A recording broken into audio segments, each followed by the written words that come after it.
Hi friends, कैसे हैं आप लोग? उम्मीद करता हूँ अच्छे होंगे।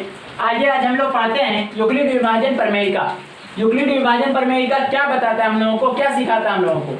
आइए हम लोग इसे समझते हैं। उससे पहले हम लोग प्रमेयिका का समझते हैं। प्रमेयिका क्या होता है, इंग्लिश में उसे लेमा कहते हैं और इसका परिभाषा यह होता है कि यह एक सिद्ध किया हुआ कथन है और इससे अन्य कथन को सिद्ध किया जाता है। आइए हम इसे समझते हैं एग्जाम्पल से। मान लीजिए कि मेरे पास दो पूर्णांक है, एक 31 है और एक 6 है। ठीक है, अब हम इसमें देखेंगे कि बड़ा कौन सा है। तो बड़ा मेरा 31 है 6 से, तो ये साइन हम लगा दें तो इसका अर्थ हुआ कि इधर वाला जिस तरफ मुंह पटल है बाबा तो ही बड़ा वही हो गया बड़ा, यानी कि 31 बड़ा है और 6 छोटा है। अब इसमें क्या बताता है कि आप भाग दीजिए। यूक्लिड विभाजन प्रमेय का कहता है कि आप भाग दीजिए 6 से, तो हम 6 से भाग देंगे कितना को, 31 को। तो चलिए हम 31 को भाग देते हैं। कितना बार में जाएगा, तो मात्र 5 बार में जाएगा। तो दोस्तों ये 5 बार में गया, इसका अर्थ है कि ये 3 और 0 30। अब कितना बार में घटेगा, 1 घट के आएगा मेरा 1। शेषफल यहाँ पर मेरा कितना आ गया, शेषफल आ गया वहां पर 1। और दोस्तों यहाँ पर शेषफल यहाँ आ सकता था क्या क्या, यहाँ पर आ सकता था 0, फिर 2 3 4 5 तक आ सकता था। लेकिन भाजक से हमेशा कभी भी बराबर या बड़ा नहीं आ सकता है, बल्कि भाजक से हमेशा शेषफल जो है वो छोटा ही आएगा और 0 से बड़ा आ सकता है। तो यहाँ पर हम लिख सकते हैं ये r जो है शेषफल क्या क्या आ सकता था। तो 0 से बड़ा या 0 के बराबर या 0 से बड़ा आ सकता था। और जो है वो 6 से हमेशा क्या होगा, छोटा होगा, यानी कि भाजक से हमेशा छोटा ही होगा। तो दोस्तों यहाँ पर एक मेरा आप समझ गए पॉइंट, अच्छा सा पॉइंट। और आते हैं हम लोग एक और एग्जांपल से आपको समझाते हैं। और यही समझाता है यूक्लिड विभाजन प्रमेय का, समझाता है कि ये जो है ना 31 भाज्य, वो भाजक और भागफल को गुना कर दें और शेषफल को 1 से जोड़ दें तो इसके बराबर आ जाता है। कौन बताता है? यूक्लिड विभाजन प्रमेय का, ये हम लोगों को सिखाता है। तो आइए हम देखते हैं कि ये जो भाज्य है वो कितना है। भाज्य मेरा 31 है और इसके बराबर आ सकता है क्या, इसका गुणनखंड और इसका प्लस यानी योगफल। तो आते हैं 6 गुना में 5 और प्लस में 1। अब देखिए ये और ये दोनों बराबर है, यही बताता है। अब आते हैं हम लोग देखते हैं चर में इसका एग्जांपल लेके देखते हैं कि ये कैसा सिद्ध होता है या सिद्ध इसे हम लोग करते हैं। आइए हम लोग दो पूर्णांक लिए, एक है a और एक है b। यदि हम a को बड़ा माने और b को छोटा माने तो हम b से भाग देंगे क्योंकि a तो बड़ा है। तो चलिए हम b से भाग देते हैं, किसको, a को। तो एक भागफल तो कुछ ना कुछ आएगा, 1 आए 10 आए 5 आए, कुछ तो कुछ आएगा, 0.5 आए, जितना है। तो आइए हम मानते हैं कि कुछ भी तो आया होगा उसे क्वोशिएंट मान लेते हैं, यानी कि q। अब देखिए शेषफल कुछ तो कुछ आएगा, 0 आए चाहे जितना भी आए 1 2 आए, लेकिन यहाँ पर शेषफल हम r मान लेते हैं।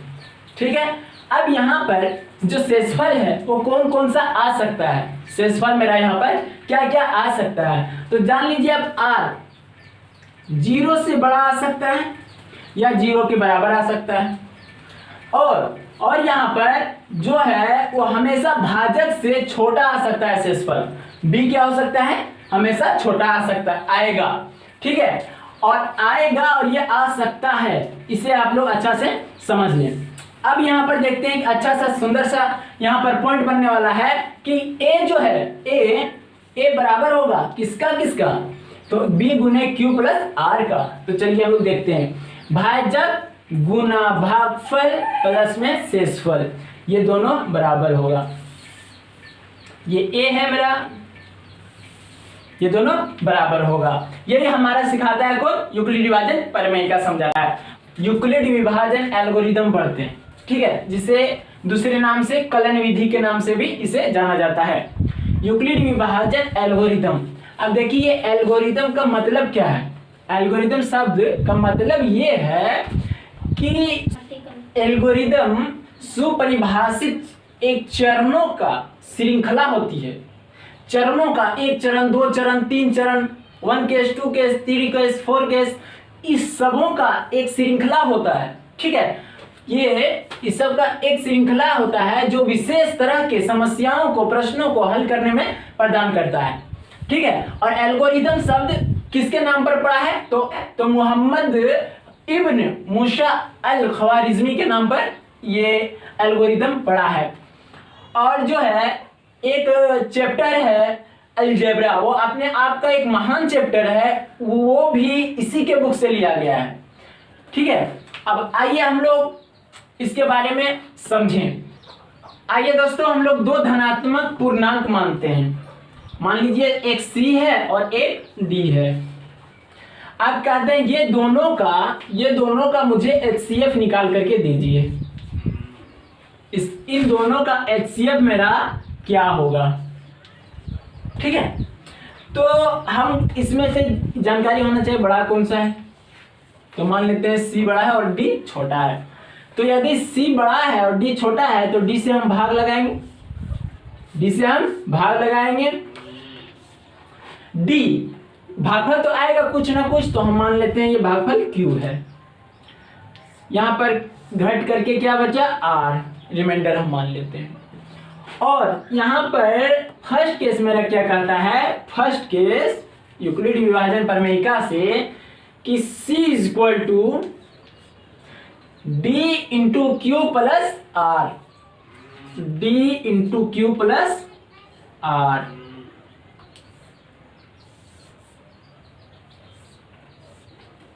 अब दूसरा में क्या कहता है कि यदि दूसरा केस मेरा ये कहता है कि यदि R यहाँ पर 0 आ गया, तो ये जो है यही मेरा क्या है? HCF है। यानी कि रिमाइंडर 0 आ गया तो यही HCF है। और अगर रिमाइंडर 0 नहीं आया है तो फिर से लगाइए यूक्लिडी विभाजन प्रमेयिका को, फिर से लाइए। अब फिर से कैसे लाएंगे वो देखिए।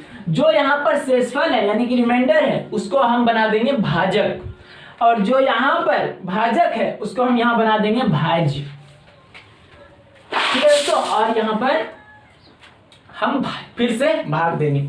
अब मान लीजिए कितने ही बार में कटेगा, एक बार दो बार, तो हम मान लेते हैं भाग गया Q बार में, Q बार में नहीं Q2 बार में। Q1 यहाँ दे देते हैं, Q2 यहाँ दे देते हैं, और D यहाँ 1 है तो हम पहला को 1 और D को यहाँ 2 बना देते हैं। ये दोनों अलग अलग है। जैसे कि देख लीजिए धूम फिल्म है, उसमें धूम पहले वाला 1 है और धूम 2 दूसरा फिल्म है। ऐसे ही D1 एक अलग है और D2 एक अलग है। ठीक है, अब हम इसमें लगाते हैं भाग, कितने बार में तो जरूर कटेगा। अब बच गया मेरा यहाँ पर R2।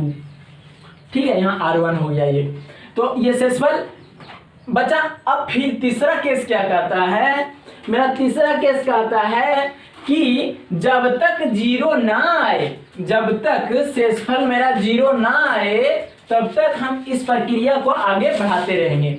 यहाँ फिर हम इसको बनाएंगे क्या? भाजक। शेषफल को हम फिर से भाजक बनाएंगे, और ये जो यहाँ पर क्या है भाजक, उसको हम फिर यहाँ पर लाकर भाज्य बनाएंगे। और ऐसे ही प्रक्रिया हम तब तक चलाएंगे, जब तक शेषफल मेरा 0 ना आ जाए।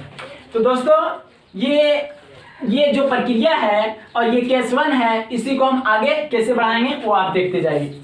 यहाँ पर C इक्वल टू इतना हुआ, लेकिन यहाँ पर आप देखिए C यहाँ पर जो है वो C है और यहाँ D1 था, तो D1 बना देते हैं, इसको Q1 बना देते हैं, इसको R1 बना देते हैं। अब यही प्रोसेस जब आगे बढ़ रहा है तो यहाँ भी हम आगे बढ़ाते जाएंगे। जैसे कि यहाँ मेरा क्या है? भाज्य D2 है, तो यहाँ पर हम D2 बनाएंगे। क्या बनाएंगे? D2, और इज इक्वल टू इसका गुणनफल और ये योग होगा उसका, तो R1 इंटू Q2 और जोड़ाएगा कौन? R2।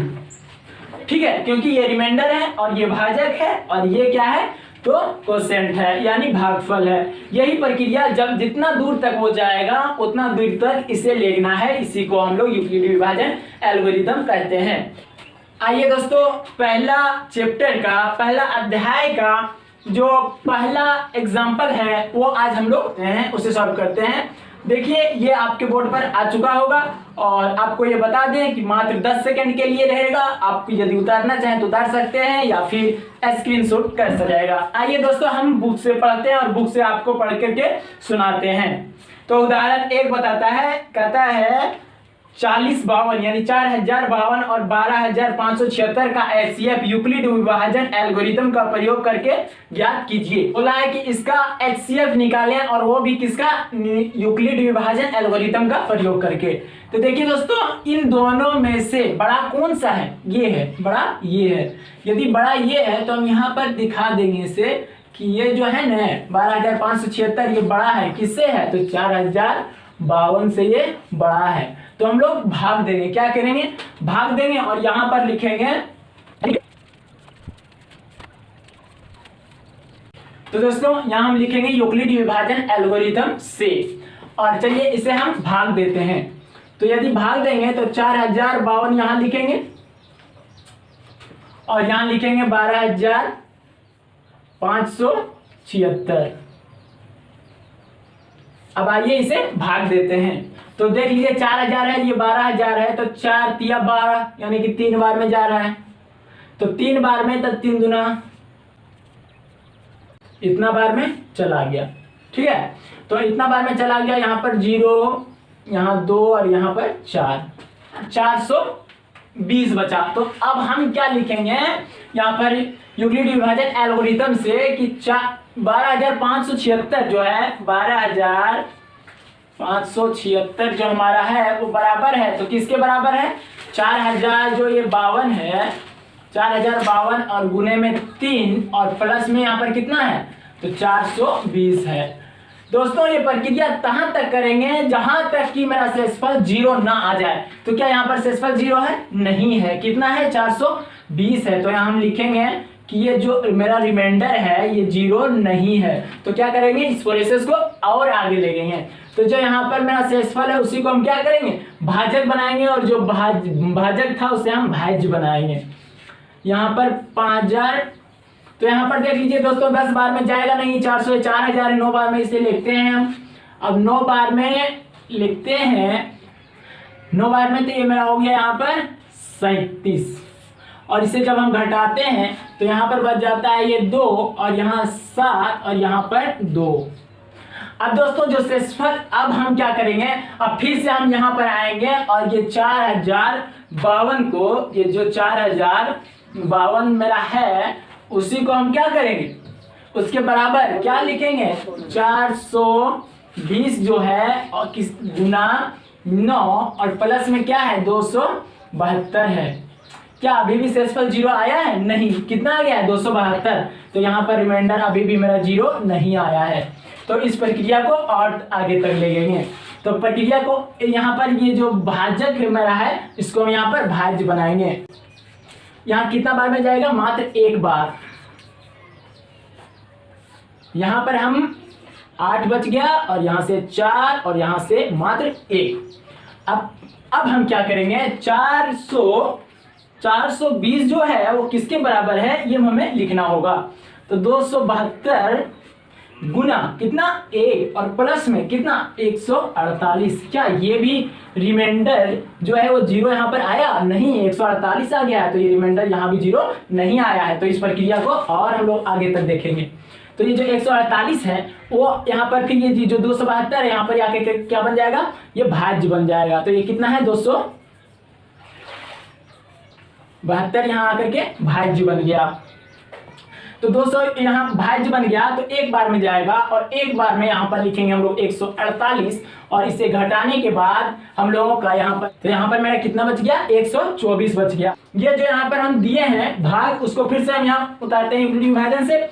और ये जो 148 है और वहां पर क्या है भाज्य क्या है 272, तो उसे हम उठाएंगे यहाँ पर 272 और किसका मल्टीप्लीकेशन करेंगे 148 गुने 1 प्लस कितना बचा है 124 बचा है। कितना बचा है 124।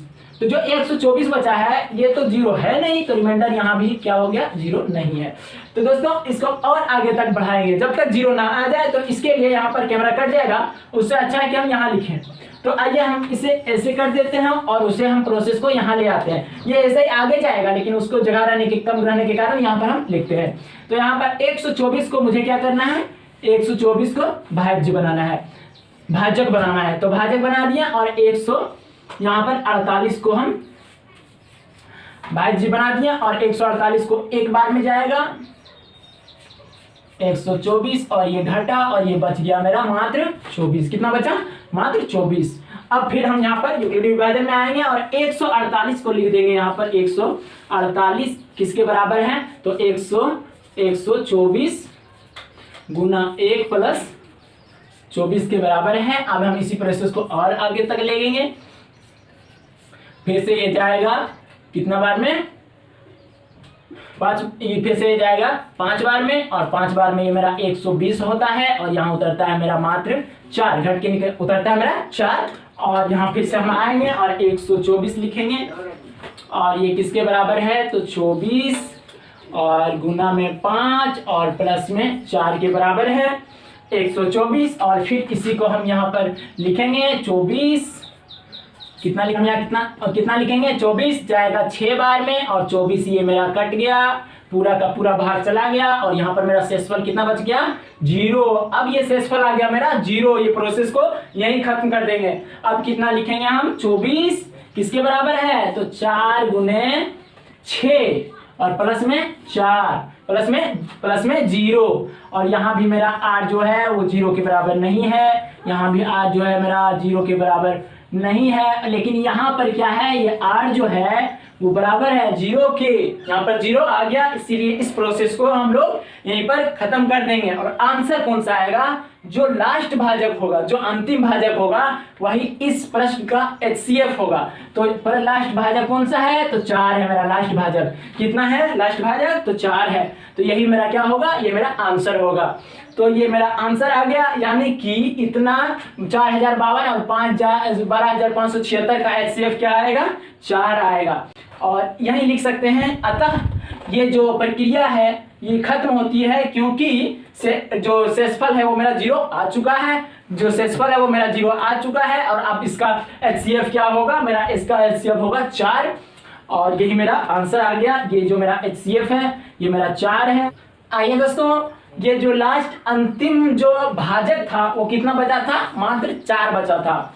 और जो अंतिम भाजक 4 बचा था, यहाँ देखिए 4 बचा था, वही मेरा क्या हो गया? HCF हो गया। तो थोड़ा लैंग्वेज में लिख देते हैं। यह शेषफल, यहाँ शेषफल 0 प्राप्त हो गया, इसीलिए यह प्रक्रिया समाप्त होती है। चूंकि यहाँ पर अंतिम भाजक या फिर भाजक 4 था, इसीलिए जो ये है 12,576 और 4052 का HCF क्या होगा? 4 होगा।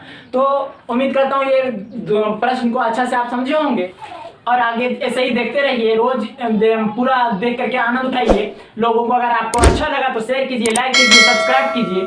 बहुत बहुत शुक्रिया, धन्यवाद।